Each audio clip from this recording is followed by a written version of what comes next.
Doctor Cheriyan ഇല്ലാത്ത KM Cheriyan institute of medical science. Chicken ഇല്ലാത്ത chicken biryani എന്ന് പറയുന്നത് പോലെ ഡോക്ടർ ചെറിയാൻ ഇല്ലാത്ത KM Cheriyan institute of medical science. പ്രായാധിക്യം കൊണ്ട് ഡോക്ടർ KM ചെറിയാൻ സർജറി നിർത്തി എന്ന് ഇവിടുത്തെ ജീവനക്കാർ തന്നെ ITV ന്യൂസിനോട് സാക്ഷ്യപ്പെടുത്തുന്നു. എന്നാൽ കല്ലിശ്ശേരിയിൽ ഡോക്ടർ KM ചെറിയാൻ ഉണ്ടെന്നോർത്ത് പലരും ഇപ്പോഴും അങ്ങോട്ട് ഓടുന്നു. എന്നിട്ട് പണിയും മേടിക്കുന്നു. പരുമലയിൽ ഡോക്ടർ KM ചെറിയാൻ ഇരുന്നപ്പോൾ അദ്ദേഹത്തിന് അവിടെ ആയിരക്കണക്കിന് പേഷ്യൻ്റ് ബേസ് ഉണ്ടായിരുന്നു. ഡോക്ടർ KM ചെറിയാൻ ആയിരുന്നു പരുമല സെയിൻറ്റ് ഗ്രിഗോറിയോസ് മെഡിക്കൽ സെൻ്ററിലെ കാർഡിയോളജി ഡിപ്പാർട്ട്മെൻറ്റ് നടത്തിയിരുന്നത്. അവിടെ അദ്ദേഹത്തോടൊപ്പം ഒരു കൂട്ടം കാർഡിയോളജിസ്റ്റുകളും ഉണ്ടായിരുന്നു. 3 വർഷത്തിന് മുമ്പ് ഡോക്ടർ KM ചെറിയാന് പരുമല ആശുപത്രിയുമായി തെറ്റിപ്പിരിയേണ്ടി വന്നിരുന്നു. ഈ അവസരം മുതലെടുത്ത് പരുമല ആശുപത്രിയുടെ നിർമ്മാണ വേളയിൽ തീവെട്ടിക്കൊള്ളം നടത്തിയ സഭ പുറത്താക്കിയ ഒരു കൂടാരം എന്നറിയപ്പെടുന്ന ഒരു കൂതാശത്തൊഴിലാളി ഡോക്ടർ KM ചെറിയാനെ സമീപിച്ചു. ഇദ്ദേഹത്തിൻ്റെ സഹായത്തോടെ ചില തീവെട്ടികൾ ഡോക്ടർ KM ചെറിയാനെ സമീപിച്ച് ഒരു പ്രപ്പോസൽ സമർപ്പിച്ചു. അദ്ദേഹത്തിൻ്റെ പേരിൽ ഒരു ഹോസ്പിറ്റൽ പണിയാം, കൂടെ നിന്ന് തന്നാൽ മതി. അദ്ദേഹത്തിൻ്റെ കൂടെയുള്ള കാർഡിയോളജി ഡോക്ടർമാർക്ക് ആ ആശുപത്രിയിൽ കാർഡിയോളജി ഡിപ്പാർട്ട്മെൻറ്റ് റൺ ചെയ്യാം. Medical cardiology, interventional cardiology, cardiac surgery, paediatric cardiology അവർക്ക് തന്നെ നോക്കി നടത്തുകയും ചെയ്യാം. ഡോക്ടർ KM ചെറിയാൻ്റെ പേര് ഉപയോഗിച്ച് ആശുപത്രി തുടങ്ങാൻ പദ്ധതി ഇട്ടവരുടെ ലക്ഷ്യം അദ്ദേഹത്തിൻ്റെ പേരിൽ ഒരു ആശുപത്രി തുടങ്ങിയാൽ മധ്യ തിരുവിതാംകൂറിൽ രോഗികൾ ഇടിച്ചു കയറും. കാർഡിയോളജിയെ ഫ്ലാഗ്ഷിപ്പ് ഡിപ്പാർട്ട്മെൻ്റ് ആക്കിയാൽ ബാക്കി ഡിപ്പാർട്ട്മെൻറ്റുകളെയും പതുക്കെ വളർത്തിയെടുക്കാം. ഡോക്ടർ KM ചെറിയാനെയും സംഘത്തെയും സംബന്ധിച്ചിടത്തോളം ആ മേഖലയിൽ വളരെ വലിയൊരു പേഷ്യൻ്റ് ബേസ് ഉണ്ട്. ചെന്നൈയിൽ പോയി സർജറി കഴിഞ്ഞവർ പോലും ഫോളോ അപ്പിന് വേണ്ടി പരുമലയിലായിരുന്നു വന്നുകൊണ്ടിരുന്നത്. പരുമലയിൽ നിന്നും നിർദാക്ഷിണ്യം ഇറക്കിവിട്ട പരുമല ആശുപത്രിക്ക് ഒരടിയും കൊടുക്കണം. ഡോക്ടർ KM ചെറിയാനും കൂടെയുള്ളവർക്കും സ്വതന്ത്രമായി ഒരു കാർഡിയാക് സെൻ്റർ നടത്തുകയും വേണം. എന്നാൽ ഒരു വലിയ ആശുപത്രിയുടെ റിസ്ക് മുഴുവൻ എടുക്കുവാനും അവർ തയ്യാറായിരുന്നില്ല. അങ്ങനെയാണ് ചെങ്ങന്നൂർ നഗരത്തിൽ നിന്ന് 3 കിലോമീറ്ററും MC റോഡിൽ നിന്നും 1.2 കിലോമീറ്ററും അകലെ കല്ലിശ്ശേരിയിൽ പമ്പാ നദിയോട് ചേർന്നുള്ള 5.5 ഏക്കറിൽ ഒരു ആശുപത്രി സ്ഥാപിച്ചത്. UAE Bosco group of companies CMD PM Sebastian ആശുപത്രിയുടെ ചെയർമാനും ഡയറക്ടർ ബോർഡ് അംഗമായും പിന്നെ പേര് വെളിപ്പെടുത്തുവാൻ ആഗ്രഹിക്കാത്ത കുറേ പേരും ഇൻവെസ്റ്റ് ചെയ്തു. ആശുപത്രി തുടങ്ങി. ഡോക്ടർ KM ചെറിയാൻ്റെ പേര് കേട്ടപ്പോൾ തന്നെ പലരും ഇൻവെസ്റ്റ്മെൻറ്റിന് ചാടി വീണു. പരുമല ആശുപത്രിയെ കട്ടുമുടിപ്പിച്ച കൂടാരത്തിൽ എന്ന തീവെട്ടിയെ അതിൻ്റെ മുഖ്യ ചുമതലക്കാരനുമാക്കി. രണ്ടുപേരുടെയും പരുമല വിരോധമായിരുന്നു ഇതിൻ്റെ ഫ്യൂവൽ സിനർജി. അങ്ങനെ ഡോക്ടർ KM ചെറിയാൻ ഇല്ലെങ്കിലും അദ്ദേഹത്തിൻ്റെ പേരിൽ ആശുപത്രി തുടങ്ങി. അദ്ദേഹത്തിൻ്റെ ഫോട്ടോയും കൊടുത്തു, പരസ്യവും ചെയ്തു. ആശുപത്രിയിൽ ആളെ കയറ്റി. ഡോക്ടർ KM ചെറിയാന് ഇവർ നൽകിയ പദവി ചീഫ് ഓഫ് സ്റ്റാഫ്. അദ്ദേഹം വർഷങ്ങളായി സർജറികളൊന്നും ചെയ്യുന്നില്ലെന്ന് വെളിപ്പെടുത്തുന്നത് ഡോക്ടർ KM ചെറിയാൻ ഇൻസ്റ്റിറ്റ്യൂട്ടിലെ ജീവനക്കാർ തന്നെയാണ്.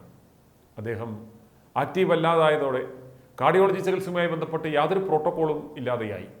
സന്ധ്യ കഴിഞ്ഞാൽ ആശുപത്രിയിൽ മുതിർന്ന കാർഡിയോളജിസ്റ്റുകളൊന്നും കാണില്ല.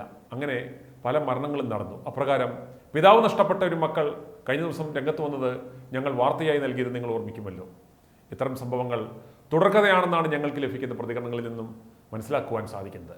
ഇനി തിരുവല്ല സ്വദേശിയായ ജേക്കബ് ജോർജ് ഈ ആശുപത്രിയിൽ തനിക്കുണ്ടായ ദുരനുഭവം വിവരിക്കുന്നത് കേൾക്കുക. എനിക്ക് 71 വയസ്സുണ്ട്. ഞാൻ നിങ്ങളുടെ ആ KM ചെറിയാൻ ഇൻസ്റ്റിറ്റ്യൂട്ടിൻ്റെ എനിക്കുണ്ടായ ഒരു അനുഭവം ഒന്ന് പറയാൻ വേണ്ടി വിളിച്ചതാണ്. ഞാൻ കഴിഞ്ഞ 1 വർഷം മുമ്പ് എനിക്കൊരു നെഞ്ചുവേദനയുണ്ടായി. ഒരു ഉച്ചയോടുകൂടി ഞങ്ങൾ ആശുപത്രി KM ചെറിയാൻ്റെ ആശുപത്രിയിൽ ചെന്നു. ഞാനും എൻ്റെ വൈഫും മാത്രമേ ഉള്ളൂ. അവിടെ ചെന്ന് ഉടനെ തന്നെ അവർ ICU കയറ്റി. ആരെയാ കാണേണ്ടതെന്ന് ചോദിച്ചെന്നെ പറഞ്ഞ് ഞങ്ങളൊരു അവിടെ 3 പരുമലയിൽ നിന്ന് വന്ന 3 ഡോക്ടർമാർ കാർഡിയോളജിസ്റ്റ് ഉണ്ടെന്ന് ഞങ്ങൾക്ക് അറിയാമായിരുന്നു. അതിൽ 3-ൽ ആരെങ്കിലും കണ്ടാൽ മതി എന്ന് പറഞ്ഞു. അപ്പോൾ അതിനകത്തിൽ ഒരു സീനിയറായിട്ട് ഡോക്ടറുടെ പേര് പറഞ്ഞു. അതിനകത്തിൽ ഞങ്ങൾ ചീട്ട് എടുത്തു, അതിനകത്ത് കയറി. അപ്പോൾ അവർ എന്നെ ICU കയറ്റിയിട്ട് പിന്നെ വയസ്സിനെ കാണാനൊന്നും പറ്റുന്നില്ല. അന്ന് ഒരു ഉച്ചയോടുകൂടി ഞങ്ങൾ അവിടെ കയറിയിട്ട് ഈ സീനിയർ ഡോക്ടർ എന്നെ കാണുന്നത് പിറ്റേ ദിവസം 10 മണിക്കാണ്. അതിനകത്തിൽ ഒത്തിരിയും ഡോക്ടർമാരും നേഴ്സുമാരും കിടന്ന് അങ്ങോട്ടും ഇങ്ങോട്ടും ഓടുകയും ചാടുകയും ദിവസം പറയുകയും തമാശ പറയുകയും ഫോൺ വിളിക്കുകയും ഒക്കെ ചെയ്യുന്നുണ്ട്. വേദനയുണ്ട് അപ്പോൾ അവർ പറയുന്നുണ്ട് ഞങ്ങൾ ECG എടുത്തു, അത് നോക്കി ഇത് നോക്കി, ഞങ്ങൾ മറ്റേ ഡോക്ടറുമായിട്ട് സംസാരിക്കുന്നുണ്ട് ഫോണിൽ, എന്തെങ്കിലും ആവശ്യം ഉണ്ടെങ്കിൽ വന്നോളൂ എന്ന് പറയുന്നുണ്ട്. പക്ഷെ ഈ ഡോക്ടറെ ഞങ്ങൾ ചീട്ടെടുത്ത് കാണാൻ പറ്റിയ ഡോക്ടറെ എനിക്ക് കാണാൻ പറ്റുന്നത് പിറ്റേ ദിവസം 10-10:30 സമയമാകുമ്പോഴാണ് കാണുന്നത്. എന്നിട്ട് പിന്നെ ആൻജിയോഗ്രാം ചെയ്യണമെന്ന് പറഞ്ഞു. പിറ്റേ ദിവസത്തേക്കാണ്ട് ആൻജിയോഗ്രാം ചെയ്തു. പിന്നെ ആൻജിയോപ്ലാസ്റ്റി ചെയ്യണമെന്ന് പറഞ്ഞു. അങ്ങനെ ആൻജിയോപ്ലാസ്റ്റിയും ചെയ്തു. ആ ചികിത്സ ഞങ്ങൾ ഇപ്പോഴും തുടരുന്നു. എൻ്റെ പ്രശ്നം എന്ന് പറയുന്നത് ആ ഒരു കാർഡിയോളജിസ്റ്റ് വന്ന് ഞങ്ങളെ കണ്ടിട്ടില്ല. ഈ നമ്മുടെ രാത്രിയിലൊക്കെ കാണുന്ന MBBS ഡോക്ടർ പിള്ളേരായിരിക്കും, പഠിച്ചിറങ്ങിയ പിള്ളേരായിരിക്കും. അതിനകത്ത് നിന്ന് നമ്മൾ കിടന്ന് വേദന എടുക്കുമ്പോഴും അവർ കിടന്ന് തമാശ പറയുക അങ്ങോട്ടും ഇങ്ങോട്ടും. അവർ തമാശയും പറഞ്ഞ് അതിനകത്ത് ഓടി നടക്കുന്നുണ്ട്. ഒത്തിരി എണ്ണം ഉണ്ട്. ഒന്നും കണ്ടൊന്നുമില്ല. ആരാ നമ്മളെ കാണുന്നൊന്നും അറിയത്തില്ല, ഒന്നും അറിയത്തില്ല. നമ്മളെന്തേലും പറയുന്നുണ്ടെങ്കിൽ പറയും ഞങ്ങൾ ഡോക്ടറോട് സംസാരിക്കുന്നുണ്ട്, ഫോണിൽ സംസാരിക്കുന്നുണ്ട്, അവർ വന്നോളും, ആവശ്യം ഉണ്ടെങ്കിൽ വന്നോളൂ, ഇപ്പോൾ കുഴപ്പമൊന്നുമില്ല, നിങ്ങൾക്ക് വേദന മാറിക്കോളും എന്നൊക്കെ നമ്മളോട് പറയുന്നുണ്ട് പിറ്റേ ദിവസം. പക്ഷെ നമുക്ക് ഉള്ളിൽ ഭയമാണ്. നമ്മൾ ഉദ്ദേശിക്കുന്ന ഡോക്ടറെ കാണുന്നില്ല. ഈ പിള്ളേർ 1, 2, 3 പേര് വന്ന്, പിള്ളേരെന്ന് പറഞ്ഞാൽ എനിക്ക് 72 വയസ്സുള്ളത് കൊണ്ട് ഇത് പിള്ളേരാ, 10-30 വയസ്സൊക്കെ കാണുമായിരിക്കും പിള്ളേരെന്ന് ഞാൻ പറയുന്നത്. അതുകൊണ്ടാണ് അവര് അങ്ങനെയാണ് ഞാൻ കണ്ടത്. പിന്നെ ഞാനിപ്പോൾ തുടർച്ചയായിട്ട് അവിടെ പോയി ചെക്കപ്പിന് പോകുന്നുണ്ട്. ഞാൻ കണ്ട ഡോക്ടറെ കാണും നോക്കുന്നുണ്ട്. പക്ഷെ ഈ ഡോക്ടർ KM ചെറിയാന്റെ ഒരു ബോർഡ് വെച്ചൊരു മുറി അവിടെ ഉണ്ട്. പക്ഷെ ഇന്ന് വരെ അത് തുറന്ന് ഞാൻ കണ്ടിട്ടില്ല. അദ്ദേഹം അവിടോട്ട് വരാറുമില്ല. ഈ KM ചെറിയാന്റെ ഒന്നും വലിയ ആശുപത്രി, സെബാസ്റ്റ്യൻ എന്ന് പറയുന്ന ഒരാളുടെ ഈ ആശുപത്രി, KM ചെറിയാന്റെ പേര് ദുരുപയോഗം ചെയ്യുക എന്ന് മാത്രമേ എനിക്ക് അതിൽ നിന്ന് മനസ്സിലാവുന്നുള്ളൂ. അദ്ദേഹത്തിനകത്ത് ഷെയർ ഉണ്ടോ എന്ന് എനിക്കറിയത്തില്ല. സെബാസ്റ്റ്യൻ എന്ന് പറയുന്ന ഈ ആശുപത്രിയിൽ അതിന്റെ പിന്നെ മുടക്കുമുതലുമല്ല. ഈ ഒരു ഫാദർ കൊട്ടാരത്തിലാണ് ഇതിന്റെ. അത് കഴിഞ്ഞിട്ട് ഡിസ്ചാർജ് ആകുന്ന സമയത്ത് അദ്ദേഹത്തിനെ കണ്ട് എന്റെ വിവരം ഒന്ന് പറയണമെന്ന് പറഞ്ഞിട്ട് ആരും ആ നമ്പർ ഒന്ന് തരുമോ, അദ്ദേഹത്തിനെ ഒന്ന് കാണാൻ അനുവദിക്കുകയില്ല. എന്നാൽ ഫോൺ നമ്പർ ഒന്നുമില്ല, ഞാൻ വിളിച്ച് പുള്ളിയോടൊന്ന് പറയാമെന്ന് പറഞ്ഞാൽ അങ്ങനെ വരാൻ പറ്റത്തില്ല എന്ന് പറഞ്ഞാൽ ആ നമ്പർ പോലും എനിക്ക് കിട്ടിയില്ല. അങ്ങനെയിട്ട് പറയാം. പിന്നെ ഞാൻ അവിടെയൊക്കെ ഉള്ള PROയോടും അവരോടും ഒക്കെ നമ്മുടെ പ്രശ്നങ്ങൾ പറഞ്ഞേച്ച് പോകുന്നു എന്നുള്ളത് മാത്രമേ ഉള്ളൂ. എനിക്ക് തോന്നുന്നു ഇപ്പൊ രാത്രി എനിക്കൊന്നൊരു ആവശ്യമുണ്ട്, എന്റെ വൈഫ് മാത്രമേ ഉള്ളൂ. എന്നെയും കൊണ്ട് അവൾ അവിടോട്ടായിരിക്കും പോകുന്നത്. ആരെങ്കിലും വിളിച്ച് ഡ്രൈവർമാരെ വിളിച്ച് അവിടെ കൊണ്ടുവന്ന് കഴിഞ്ഞാൽ ഡോക്ടർമാർ കാണത്തില്ല. യഥാർത്ഥത്തിൽ ഡോക്ടർമാർ കാണത്തില്ല. MBBS പഠിച്ച് ഇതിന് വേണ്ടി ട്രെയിനിങ് നിൽക്കുന്ന പിള്ളേർ കാണുമായിരിക്കും. അവർ മാത്രമേ നമ്മളെ നോക്കാൻ പറ്റുള്ളൂ. അതിനെന്തെങ്കിലും ഒരു മാർഗം നിങ്ങളെപ്പോലുള്ളവർക്ക് പബ്ലിക്കിൽ കൂടെ ചെയ്യാൻ പറ്റുമെങ്കിൽ അത് വളരെ ഒരു നല്ല കാര്യമായിരിക്കും. ഒരേ ആശുപത്രിയിൽ, ഈ കാർഡിയോളജി ആശുപത്രികളിലൊന്നും തന്നെ രാത്രി കാർഡിയോളജി ഡോക്ടർമാരില്ല. അല്ലെങ്കിൽ അവർ അവിടെ നിൽക്കണമെന്ന് നമ്മൾ പറഞ്ഞാൽ അടുത്ത് താമസിക്കുകയാണെന്നുണ്ടെങ്കിൽ അവർക്ക് ഇമ്മീഡിയറ്റ് ആയിട്ട് അങ്ങ് വരാൻ പറ്റുമല്ലോ. അതിന് ആ കോമ്പൗണ്ടിൽ താമസിക്കുകയാണെങ്കിൽ. എന്നെ നോക്കുന്ന ഡോക്ടർ താമസിക്കുന്ന പരുമലയെങ്ങാണ്ട. ഒരു ആവശ്യത്തിന് വരണമെന്നുണ്ടെങ്കിൽ പരുമലയിൽ പുള്ളിയെ രാത്രി വിളിപ്പിച്ച് കൊണ്ടുവരണം. ഈ ഹാർട്ടിന്റെ പ്രശ്നം വരുന്നത് ഇമ്മീഡിയറ്റ് ആയിട്ട് അറ്റൻഷൻ കിട്ടേണ്ടതായതുകൊണ്ടാണ് നമുക്ക് അതൊരു കൺസേൺ. ഇപ്പോൾ രാത്രിയിൽ എന്തെങ്കിലും ആവശ്യത്തിന് അവിടെ പോയി കഴിഞ്ഞാൽ നമുക്ക് ഡോക്ടറെ കിട്ടാത്ത ഒരവസ്ഥ. ഇവിടെ ഏത് ആശുപത്രി ഉണ്ടെന്ന് തന്നെ ഇപ്പോൾ അടൂർ വേറൊരു ആശുപത്രി ഉണ്ട്. ഞാൻ അവരോടും വിളിച്ച് ചോദിച്ചു, രാത്രി നിങ്ങൾക്ക് അവിടെ കാർഡിയോളജിസ്റ്റ് ഉണ്ടോ, അവിടെ വന്നാൽ കാണാൻ പറ്റുമോ? അവരും പറയുന്നത് എന്തുവാ, ഡോക്ടർമാർ ഉണ്ട്, ആവശ്യം ഉണ്ടെങ്കിൽ വിളിച്ചു വരുത്തും എന്നാ പറയുന്നത്. ആവശ്യം അവരാ തീരുമാനിക്കുന്നത്. ചെല്ലുന്നുണ്ടെങ്കിൽ അവർ ചോദിക്കും പിന്നെ ഇതുണ്ടോ, പിന്നെ ഇൻഷുറൻസ് ഉണ്ടോന്നുണ്ടെങ്കിൽ അവരുടെ ബില്ല് പറയുന്നതിന്റെ 2 ഇരട്ടിയായിരിക്കും.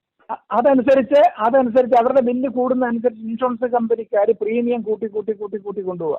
എനിക്ക് പിന്നെ ഒരു ഇൻഷുറൻസ് ഉണ്ടായിരുന്നു. ഇപ്പൊ 70 വയസ്സ് കഴിഞ്ഞെന്നും പറഞ്ഞ് അവരിപ്പം 1 ലക്ഷം രൂപയ്ക്ക് 32,000 രൂപയാണ്. എത്ര 30 വർഷമായിട്ട് ഞാൻ എടുത്തുകൊണ്ടിരിക്കുന്ന ഇൻഷുറൻസ് ഇപ്പൊ പറയുന്നത്.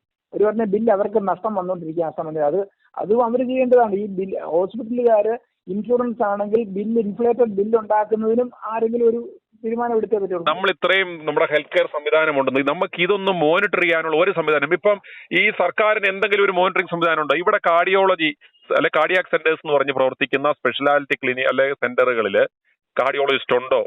അതിനകത്ത് ഇന്റർവെൻഷൻ കാർഡിയോളജിസ്റ്റ് ഉണ്ടോ? അതല്ലെങ്കിൽ കാത്ത് ലാബ് ഉണ്ടോ? കാത്ത് ലാബ് ടെക്നീഷ്യൻസ് അവൈലബിൾ ആണോ? ഇതിപ്പോ കാത്ത് ലാബ് ഉണ്ടെന്ന് പറഞ്ഞിട്ട് കാര്യമില്ല. എല്ലാ ആശുപത്രിയിലും കൊണ്ട് കാത്ത് ലാബ് ഇൻസ്റ്റാൾ ചെയ്ത് വെച്ചിട്ടുണ്ട്. പക്ഷെ കാത്ത് ലാബ് ടെക്നീഷ്യൻസോ അതുമായിട്ട് ബന്ധപ്പെട്ട ആളുകളോ രാത്രി കാണത്തില്ല. കാർഡിയോളജിസ്റ്റ് ചിലരടുത്ത് ഇപ്പൊ ജൂനിയർ ആയിട്ടുള്ള അല്ലെങ്കിൽ കർണാടകത്തിൽ നിന്നോ തമിഴ്നാട്ടിൽ നിന്നോ ഒക്കെ ചിലപ്പോൾ കാർഡിയോളജിസ്റ്റ് DM ഒക്കെ കഴിഞ്ഞ വളരെ ജൂനിയർ ആയിട്ടുള്ള ആൾക്കാരെ കൊണ്ട് വെച്ചിട്ടുണ്ടാവും. പക്ഷെ ഇവർക്ക് ഒറ്റയ്ക്ക് പ്രൊസീജിയർ ചെയ്യാനുള്ള എക്സ്പീരിയൻസ് കാണത്തില്ല. അല്ലെങ്കിൽ നല്ല എക്സ്പീരിയൻസ് ഉള്ള കാത്ത് ലാബ് ടെക്നീഷ്യൻസ് രാത്രി കാണത്തില്ല.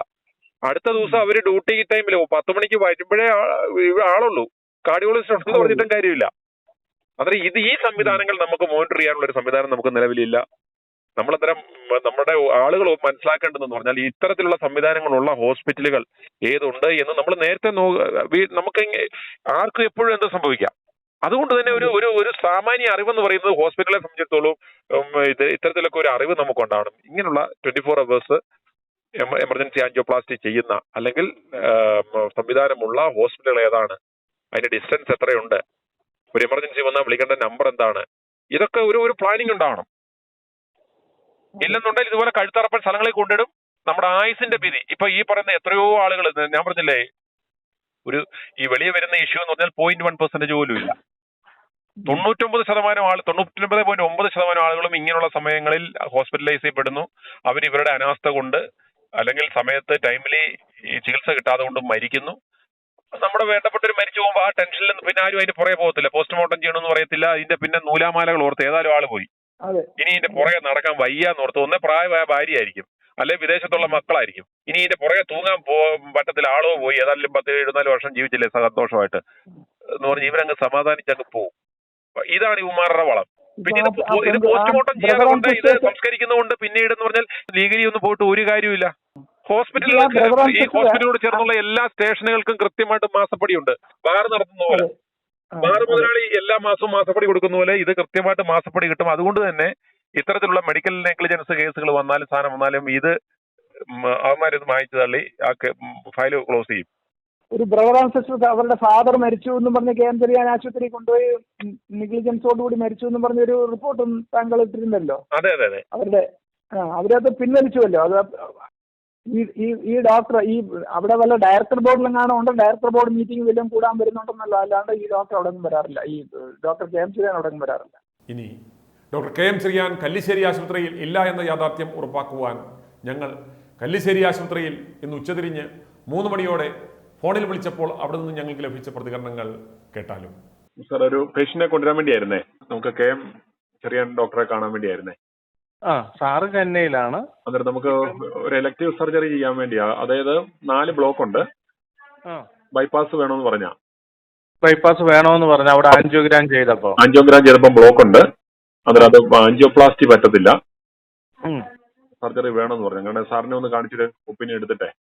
നമുക്ക് KM ചെറിയാൻ ഡോക്ടർ എന്ന് പറയുന്നത് നമുക്ക് സർജനാണ്. അതെ, കാർഡിയോളജിസ്റ്റ് ആണ് കാണുന്നത്. അത് കാർഡിയോളജിസ്റ്റ് ഇവിടെ കണ്ടു. ഇവിടെ ഒരു സീനിയർ കാർഡിയോളജിസ്റ്റ് അല്ല, ഞാൻ പറയുന്നത് നമ്മുടെ ഇവിടുത്തെ കാർഡിയോളജിസ്റ്റ് കണ്ടു കഴിയുമ്പോൾ അത് ആൻജിയോപ്ലാസ്റ്റി ചെയ്യാൻ പറ്റുന്നതാണെങ്കിൽ ആൻജിയോപ്ലാസ്റ്റി ചെയ്യും. അതിനുശേഷം ആ CD റിപ്പോർട്ടും കാര്യങ്ങളും എല്ലാം നോക്കി ആൻജിയോപ്ലാസ്റ്റി ചെയ്യാൻ പറ്റുന്നതാണെങ്കിൽ ആൻജിയോപ്ലാസ്റ്റി ചെയ്യും. ഇല്ലെന്നുണ്ടെങ്കിൽ മാത്രമേ സർജറിക്ക് വിടത്തുള്ളൂ. നമുക്ക് ഇദ്ദേഹത്തെ കൊണ്ട് ചെയ്യിക്കാനാണ് താല്പര്യം, നമ്മുടെ KM ചെറിയാൻ ഡോക്ടറെ കൊണ്ടേ.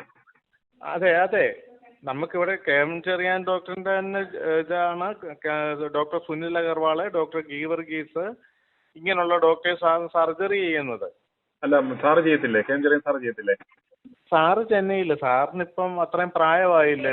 അന്നേരം നമുക്ക് സാറിനുമായിട്ട് കൺസൾട്ട് ചെയ്യാനുള്ള ഒരു മാർഗം ഉണ്ടാവുമോ KM ചെറിയാൻ സാറുമായിട്ട്? സാറിന്റെ ഒരു ഒപ്പീനിയൻ എടുക്കാൻ. KM ചെറിയാൻ സാറുമായിട്ട് കൺസൾട്ട് ചെയ്യണമെന്നുണ്ടെങ്കിൽ സാർ ഇവിടെ വരുന്ന സമയത്തേ പറ്റത്തുള്ളൂ. നമുക്ക് ഈ അടുത്ത ദിവസം ഒന്നും വരുന്നില്ല. പിന്നെ നമുക്ക് ഇവിടെ വന്ന് സർജനെ കാണുക. എമർജൻസി നമ്മള് ചെന്നൈ പോയി അദ്ദേഹത്തെ കാണാൻ പറ്റുമോ? എന്നിട്ട് ചെന്നൈ പോയി കണ്ടിട്ട് ഇവിടെ ഒന്ന് പ്രൊസീജിയർ ചെയ്യാൻ പറ്റുമോ? അല്ല, FLL തന്നെ സാർ ഉണ്ടാകുമെന്ന് നമുക്ക് പറയാൻ പറ്റത്തില്ലല്ലോ. സാർ ഈ വിദേശത്തും ഓരോ കാര്യം അങ്ങനെ ഇത് ചെയ്യുന്നുണ്ടല്ലോ. ഇപ്പൊ സാറിപ്പോ അവിടെ ചെന്നാലും അവിടെ കാണുമെന്ന് ഇപ്പൊ നമുക്ക് ഉറപ്പ് പറയാൻ പറ്റത്തില്ല. നമ്മളിപ്പം ഇവിടുന്ന് വരാൻ ഉദ്ദേശിക്കുന്നത് ചെറിയാൻ സാറിന്റെ ആ സ്കില്ല്, ആ സർജിക്കൽ സ്കില്ല് ഉള്ളതുകൊണ്ടും ആ ഒരു വിശ്വാസത്തിന്റെ പുറത്തോ ഞങ്ങൾ വരാൻ ആഗ്രഹിക്കുന്നത്. സാറേ, ആ വിശ്വാസം തന്നെ ഇവിടെ നിലനിൽക്കുന്ന ജനങ്ങൾക്കിടയിൽ ഇവിടെ നിലനിൽക്കുന്ന. സാറില്ലാതെ വേറെ ആരെങ്കിലും പറഞ്ഞിട്ട് എന്താ കാര്യം? ഇപ്പം വേറെ ആരെങ്കിലും വന്ന് പറഞ്ഞിട്ട് യേശുദാസിനെ പാടാൻ വിളിച്ചിട്ടേ യേശുദാസിന്റെ കൂടെ കയ്യാളായിട്ട് നിന്ന ആളാന്ന് പറഞ്ഞ് പാടുന്ന് പറഞ്ഞ് യേശുദാസിന്റെ പെർഫെക്ഷൻ കിട്ടുമോ? യേശുദാസിന്റെ കൂടെ നിന്നാണ് 20 വർഷമായിട്ട് പുള്ളിയുടെ കൂടെ നിൽക്കുന്നത്. എന്റെ സാറേ, ഇപ്പൊ അത്ര ഈ KM ചെറിയാന്റെ കൂടെ നിന്ന് സാറിന്റെ കൂടെ സർജറി ചെയ്ത് വർഷങ്ങൾ പഴക്കമുള്ള ഡോക്ടറാണ്. ഞാൻ അതുകൊണ്ടാ പറയുന്നേ, ഞാനതാ പറഞ്ഞേ, യേശുദാസിന്റെ കൂടെ നിന്ന് 20 കൊല്ലം നിന്ന് പാടുന്ന ആളാണ് എന്ന് പറഞ്ഞിട്ട് യേശുദാസിന്റെ ഒപ്പം വരുമോ? യേശുദാസിന്റെ പേയ്മെന്റ് കൊടുക്കാൻ പറ്റുമോ? യേശുദാസിന്റെ ഒരു സെക്കൻഡ്, ഞാൻ PROയ്ക്ക് ഒന്ന് കണക്ട് ചെയ്ത് തരാം. ഒരു സെക്കൻഡ് ഒന്ന് ഹോൾഡ് ചെയ്തു. നമസ്കാരം സാർ, പറഞ്ഞു. ഇതാരാണ്? TG PRO ആണേ. PRO സാർ, ഞാൻ ഇപ്പൊ സംസാരിക്കായിരുന്നേ. നമ്മളിപ്പോ ഒരു പേഷ്യന്റിനെ നമ്മൾ കാണിച്ചിരുന്നേ, ഒരു 64 വയസ്സുള്ള ഒരു മെയിൽ പേഷ്യന്റ് ആണ്. ഒരു ചെറിയൊരു ചെസ്റ്റ് പെയിൻ ആയിട്ട് കൊണ്ടുപോയതാ, കൊല്ലത്തൊരു ആശുപത്രി കൊണ്ടുപോയി. ആ. പേഷ്യന്റ് അന്നേരം ആൻജിയോഗ്രാം ചെയ്തു. ആൻജിയോഗ്രാം ചെയ്തപ്പോൾ 4 ബ്ലോക്ക് ഉണ്ടെന്ന് പറഞ്ഞിരുന്നു. ആ ആ അന്നേരം ലെഫ്റ്റ് ആർട്ടറിയിലാണ്. അന്നേരം അതുകൊണ്ട് ആൻജിയോപ്ലാസ്റ്റി പറ്റത്തില്ല, ബൈപ്പാസ് സർജറി ചെയ്യണമെന്ന് പറഞ്ഞു. ഓക്കെ ഓക്കെ ഓക്കെ അന്നേരം ആ പേഷ്യന്റ് ഇപ്പൊ സ്റ്റെബിലൈസ് ആയി, ഇപ്പൊ വീട്ടിലാണ്. അന്നേരം തിങ്കളാഴ്ച ചൊവ്വാഴ്ച വല്ലതും കൊണ്ടുവരാന്ന് ഓർത്തായിരുന്നു. നമ്മുടെ ആവശ്യം വെച്ചാല് CD ഉണ്ട്, ആൻജിയോഗ്രാം ചെയ്ത CD ഉണ്ട്. ഓക്കെ KM ചെറിയൻ സാറിനെ ഒന്ന് കാണണം. സാറിനെ കൊണ്ട് സർജറി ചെയ്യണമെന്ന് നമ്മുടെ ആഗ്രഹം. സാറിനെ കൊണ്ട് പ്രൊസീജിയർ ചെയ്യിക്കണമെന്ന് ആഗ്രഹം. ആ ആ സാറിപ്പം സർജറി സാറിപ്പോൾ ചെയ്യുന്നില്ല? സർജറി ചെയ്യുന്നില്ല? ഇല്ലില്ല, സാറിപ്പം സർജറി നിർത്തിയിട്ട് ഇപ്പോൾ ഒരു 4 വർഷത്തോളമായി. രണ്ടിടത്തും ഇല്ല, ചെന്നൈയിലും ഇല്ല, ഇവിടെയും ഇല്ല? ഇല്ല ഇല്ല ഇല്ല ഇല്ല സാറ് സാറിപ്പോൾ 84 വയസ്സുണ്ട്. സാറിപ്പോൾ സർജറി ഒരു 78 ഒക്കെ ആയപ്പോൾ സാറ് നിർത്തിയായിരുന്നു. ഓ അന്നേരം സാറിപ്പോ ഇവിടെ OP ഇല്ല, സർജറി ഇവിടെ അന്നേരം കാണത്തില്ലായിരിക്കും ഇവിടെ അല്ലേ? ഇല്ല, സാറ് ചെന്നൈയിലാ. പിന്നെ സർജറി ഒക്കെ ചെയ്യുന്നത് ഡോക്ടർ ഗീവർഗീസ്, ഡോക്ടർ സുനിൽ അഗർവാൾ, അങ്ങനെ 2 സർജൻസ് ആണ് ഇപ്പോൾ അവൈലബിൾ ആയിട്ട്. ഡോക്ടർ ഗീവർഗീസ് ആണ് ഇവിടെ ഉള്ളത്. നമ്മളന്നേരം ഇവിടെ ഞങ്ങൾ KM ചെറിയാൻ ഡോക്ടർ ഉണ്ടെന്നോർത്താ നമ്മൾ ഇവിടേക്ക് വരാനായിട്ട് വരുന്നുണ്ട്. അന്നേരം സാറില്ലേ പിന്നെ? സാറ് സർജറി ചെയ്യുന്നില്ല, സാറിപ്പോൾ 4 വർഷത്തോളമായി സർജറി നടത്തിയിട്ട്. അന്നേരം സാറിന്റെ പേരിലുള്ള ആശുപത്രി ആയതുകൊണ്ടേ? അതെ, സാറിന്റെ പേരിലുള്ള ഹോസ്പിറ്റലാണിത്. ഇത് പുള്ളിയുടെ ഹോസ്പിറ്റലാണോ? അതെ, സാറിന്റെ പേരിലുള്ള ഹോസ്പിറ്റലാണ്. അല്ല, പേരിലാണോ? അതിന്റെ ഓണർഷിപ്പ് സാറിന്റെ ആണോ അതോ വേറെ ആരുടെയും ആണോ ഇത്? സാറിന്റെ പേരിൽ വേറെ കുറച്ച് പേരാണ് അതിന്റെ ഷെയർ ഹോൾഡേഴ്സ് ഒക്കെ ഉള്ളത്. സാറിന്റെ പേര് മാത്രം? അതെ അതെ അതെ, സാറാണ് അതിന്റെ main chief of staff, director ഇതിലുള്ള സാറാണ്. പുള്ളിയുടെ പോസ്റ്റ് ചീഫ് ഓഫ് സ്റ്റാഫ് അല്ലേ? അതെ അതെ അതെ. പുള്ളിയെ പ്രതീക്ഷിച്ച് വരുമ്പോൾ അവിടെ ഇല്ല എന്നല്ല, എന്താ നമ്മൾ ചെയ്യുന്നത്? എന്തോ സാറ് ഇപ്പൊ സർജറി സാറിപ്പോ ചെയ്യാൻ നിർത്തിയിട്ട് ഒരു 4 വർഷത്തോളമായി. സർജറി ഇപ്പൊ സാറ് ചെയ്യുന്നില്ല. നമുക്ക് പുള്ളിയെ കൊണ്ട് ചെയ്യിക്കാന്ന് ഓർത്തായിരുന്നു ഞങ്ങൾ. അല്ലെങ്കിൽ ഇവിടെ സീനിയർ ആയിട്ടുള്ള ഡോക്ടർമാരുണ്ട്. കാരണം ആ പുള്ളിയോടുള്ള ഒരു വിശ്വാസത്തിന്റെ പുറത്തെ അതെ അതെ ഒരു ഗ്രാൻഡ് ഫാദറിനെ പുള്ളി 10-15 വർഷത്തിന് മുമ്പ് പ്രൊസീജിയർ ചെയ്താ. അപ്പൊ അയാൾ ഇപ്പോഴും ഉണ്ട്. Okay okay. ആ ഒരു വിശ്വാസത്തിലുമായിരുന്നു ഞങ്ങള് വരാന്ന് വെച്ചത്. അന്നേരം പക്ഷെ ഇപ്പൊ HOD സ്ഥാനത്ത് സാറിന്റെ പേര് തന്നെയാണല്ലോ കിടക്കുന്നത്? അതെ അതെ, സാർ തന്നെയാണ് ഇവിടെ. അതെ അതെ അതെ. അന്നേരം നമ്മളത് ഇതുപോലെ പ്രതീക്ഷിച്ച് വന്നു കഴിയുമ്പോൾ അത് ഇല്ലെങ്കിൽ ഒരു ഇതാകത്തില്ലേ അത്? പ്രത്യേകിച്ച് അന്നേരം സാറിന്റെ കൂടുന്നവർ എന്ന് പറഞ്ഞാൽ അത്രയും സാർ ചെയ്യുന്ന പോലെ വരുമോ പ്രൊസീജിയർ? സാറിന്റെ കൂടെ തന്നെ നിന്നുള്ള സാറിന്റെ കൂടെ നിന്നുള്ള ഡോക്ടേഴ്സാണ് ചെയ്യുന്നത്. ആശുപത്രിക്കാർ ഇനിയെങ്കിലും ഈ ഉടായ്പ നിർത്തണം. ഞങ്ങളുടെ ആശുപത്രിയുടെ പേര് doctor KM Cheriyan institute of medical science എന്നാണെങ്കിലും അദ്ദേഹം ഇപ്പോൾ ഇവിടെയില്ല, അദ്ദേഹം വിശ്രമത്തിലാണ് എന്ന് മാനേജ്മെന്റ് ജനങ്ങളോട് വെളിപ്പെടുത്തണം. ഉപ്പോളം വരുമോ ഉപ്പിലിട്ടത് എന്നാണ് ജനങ്ങളുടെ ചോദ്യം. അദ്ദേഹത്തിൻ്റെ കൂടെ നിന്ന കയ്യാളുകൾ ഒരുപക്ഷെ അദ്ദേഹത്തെക്കാളും മിടുക്കന്മാരായിരിക്കാം. എങ്കിൽ അവരെ പ്രൊമോട്ട് ചെയ്യുക. അവരാണ് കാർഡിയോളജി വിഭാഗത്തെ നയിക്കുന്നത് എന്ന് ജനങ്ങളോട് പറയുക. അതാണ് ആ ഡോക്ടർമാർക്കും നിങ്ങൾക്കും ജനങ്ങൾക്കും നല്ലത്. i2i News, an eye for truth. i2i News subscribe ചെയ്തിട്ടില്ലാത്തവർ ഇപ്പോൾ തന്നെ സബ്സ്ക്രൈബ് ചെയ്യുക. നോട്ടിഫിക്കേഷൻ ലഭിക്കുവാൻ ബെൽ ബട്ടണും അമർത്തുക.